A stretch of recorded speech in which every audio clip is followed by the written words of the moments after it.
All right, John Blau, why don't you start us off with Coach Shelby? I just want to ask you a question about Taiwan Mullen. I know you were talking after he won the All-American honor that, there were still other goals out there, obviously Thorpe Award, things like that. I mean, he hasn't even really had a spring, to work on things until now. I mean, what can you guys use this spring for, and what ways are you pushing him to improve? Well, I just think ultimately he has a lot of goals and things that he wants to accomplish. And so, His audio's off. yeah, it's my audio's off here.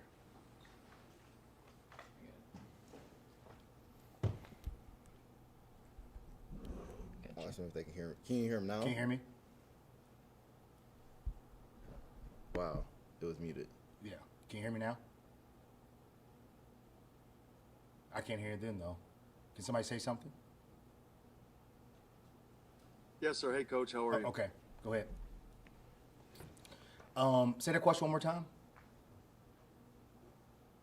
Yes, asking about Taiwan. I mean, obviously he had a really good year last year. He won All-American honors and stuff like that. But kind of how do you continue to push him to kind of try to get to another level, especially utilizing the spring? He's never really had a spring before to work on things. Well, you think about the great ones. You don't really have to push those guys. He is self-motivated because ultimately his ultimate goal is to push himself to win all the awards and to help our team get better and have an opportunity to play at the next level. And so the only way you do that is you hone in to the little things, the technique-wise, and and push yourself in that aspect. Watch more film, study the opponent. I think those are the ways for a guy like himself where athletically he's pretty doggone good, but can he get his stuff a little bit sharper mentally? And so those are ways that I try to push him and just learning different techniques and just hold him to that standard.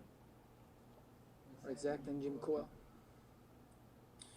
I guess, Coach, I imagine that especially for freshmen who maybe didn't get to play a ton last year, probably was really chopped up for them, maybe lost a little bit of what would have been sort of the normal development. I know you've got a couple young guys that you talked about really liking maybe back in the summer, back going into preseason.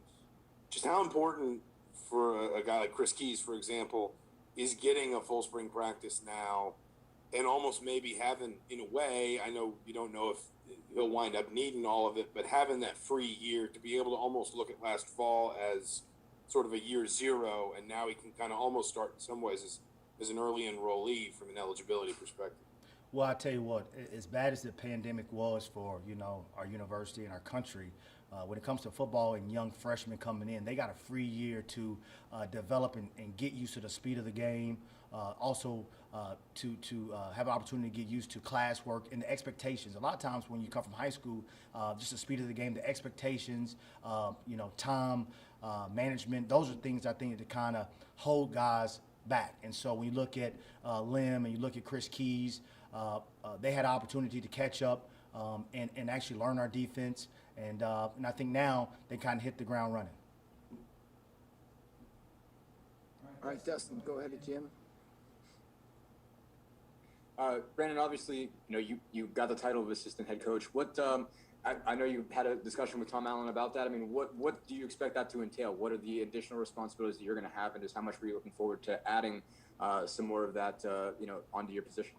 Well, ultimately, I think when I first met Coach, he asked me what my long-term goals were, and it's to move up and not just be a corner coach, but maybe have an opportunity to be a defensive coordinator and ultimately a head coach, to have opportunity to sit in his seat. And so when the opportunity arose after Mike left, I just thought it was a great opportunity to start not only being on the football side, but also getting on the administrative side to see some of the things that he has to deal with, to get on some panels and some different boards where now, when that opportunity comes, God willing, that I've said on both sides, as football coaches, we're greedy, we want this, but sometimes that doesn't line up to the administrative side. And so it's a give and take deal, and I'm really just thankful for him giving me the opportunity to go across the hall, to have meetings with, the associate athletic directors and learn facilities and learn, now they got this image and brand deal coming out. So to sit on those committees, to learn where college football is going,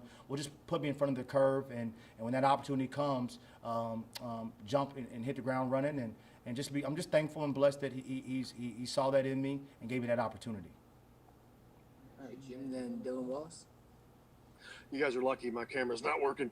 Coach, follow along with that.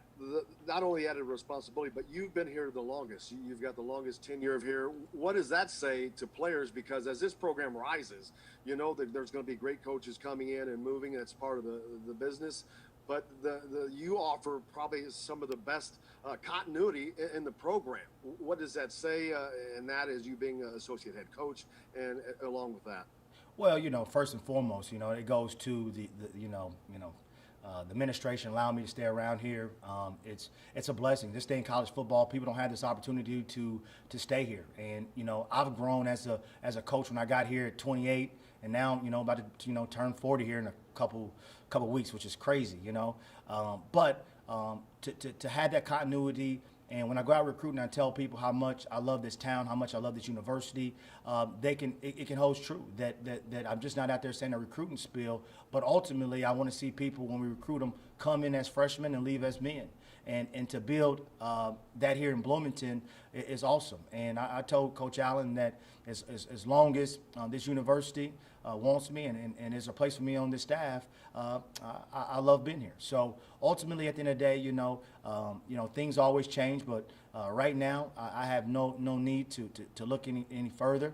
My wife is a professor at the Kelly School. So ultimately, it's a great life. And then to have that associate head coach title, it proves that in the end of the day, sometimes when you stay long, you do your time, things will pay off. And so we tell our young people that all the time.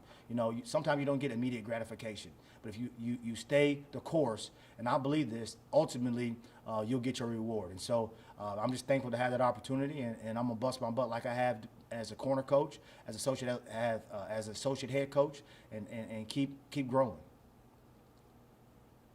Dylan, then Paul Gable. Hey, Coach. Yeah, you guys have been. You've had a couple of practices here this week. I guess just one, how does it feel to kind of be back out there? And two, what do you like, maybe energy-wise, or kind of what do you like you see from the guys so far? Well, I tell you what, it's kind of crazy. It seems like the season just ended, and it's going back again. But the great thing about it is to have spring ball, to have the juice, having guys fly around. And the great thing about it, this is year two kind of in this defense we've been running. So the guys are familiar with it. They know where their eyes need to be, and it's just a great atmosphere. 2 days. I mean, today I think was better than on Tuesday, and we had to get the kind of cobwebs out, I think, and we kept the ball in front of us, no explosive plays, and which we've really been kind of working on. And so I'm excited. You think about it, a year ago this time, we shut down, and our world changed. And so it's not normal now. We still got to wear our masks. We still got to be safe. And that's everybody in the country. We're not out of the woods yet, but hopefully we get into some normalcy. And it's just excited to be out there with the guys and to run around and coach fundamentals. I mean, last year you got away from a lot of the fundamentals because they shut it down, and then they started back up. We're already in the season again. So it's excited to be out there teaching and being with the guys, and it's been an awesome deal. All right, Paul, then Kevin Brockway. Yeah, Coach, getting Marcelino back healthy, what does that mean to the secondary, particularly with some of the losses that you had from last season, as well as you guys performed? Well, it seems like Marcelino's been here as long as I have. I mean, he's been around here for a long time, and recruited him out of Roswell, Georgia, and to see him grow, and he had a couple setbacks, with a couple injuries, but to have his experience out there and being able to coach the young guys up, he's an old vet. And he knows how to prepare his mind, his body, and I'm excited to go out there and watch him play this final year, and God willing, he has an opportunity to continue his dreams at the next level. So he's come a long way. He had a couple setbacks, but that just goes to show you that perseverance towards a long-term goal is grit, and I'm excited to see him. He's done a great job, and I'm expecting big things from him. All right, Paul, last one. Hey, Coach, I know it's still early, but who are some young guys who have looked good to you and that you're excited about? I tell you what, Chris Keys and Lim, they're taking some major steps. And we got three guys in Jalen, Taiwan, and Reese who did a great job last year that I'm pretty comfortable with. Those guys, they know the defense. And I have been challenging Lim and Chris Keys to step up. And today I was really excited about Lim. And Chris Keys is stepping up to the mic. So I'm expecting those guys to help us out, to give us some depth, and the sky's the limit for them. So we're gonna keep pushing them, keep rocking and rolling. It's only practice 2. I always tell these guys, when you get to about practice 12, 13, you see where you are. When you're a little bit tired, they're tired of me yelling at them, and if they can keep pushing themselves, we got an opportunity to have a really good secondary. All right, thanks, Bishop. All right, thank you.